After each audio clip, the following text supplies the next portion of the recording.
To understand the machines that build our world, we must first understand linkages, the skeletal systems of mechanical motion. Much like your own arm, a linkage uses joints and links to transform motion. Unlike gears or belts, a linkage is specifically defined by its connections. We call these lower pairs, where two parts touch over a surface, like a pin in a hole or a block sliding in a track. The most fundamental linkage is the four-bar loop. But how do we know if these bars will spin freely or simply jam? We look to Grashof's law. Here, S is the shortest link, L is the longest, and P and Q are the remaining two. If this inequality holds, at least one link can rotate a full 360 degrees. If the condition isn't met, if S plus L is greater than P plus Q, no link can make a full revolution. They are doomed to rock back and forth. Our first case is the crank rocker. By fixing a link next to the shortest one, the short crank spins fully, while the rocker swings like a windshield wiper. But what if we fix the shortest link itself? This gives us the double crank. Now, both links attached to the frame can spin in complete circles. Finally, if we fix the link opposite to the shortest one, we get a double rocker.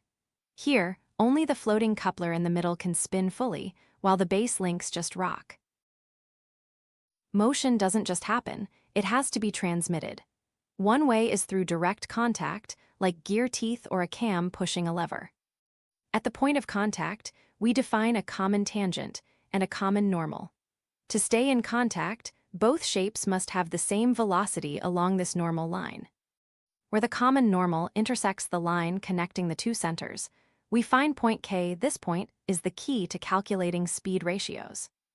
The ratio of their angular velocities is inversely proportional to their distances from K.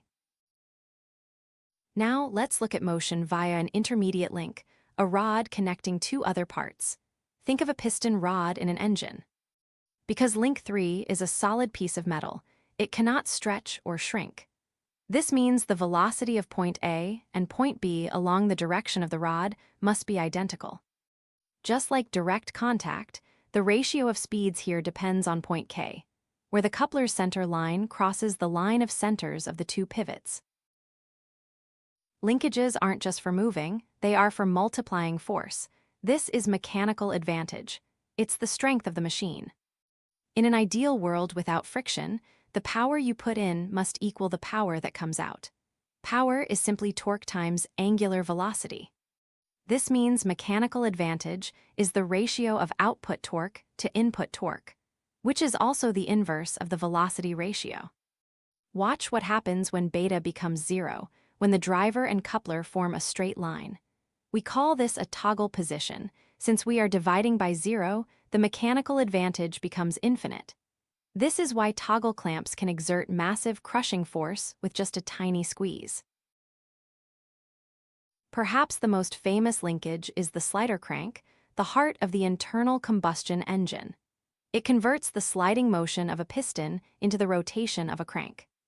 At the very top and bottom, the mechanism reaches dead points where it can't move. To solve this, we add a flywheel. Its momentum carries the engine through these stuck positions. Finally, we can create different machines just by fixing different parts. Fix the cylinder, and you get the standard engine. Fix the crank, and the track rotates around it. This is used in quick-return mechanisms for shaping machines. Or fix the piston. Now the cylinder moves back and forth, the principle behind a simple hand water pump.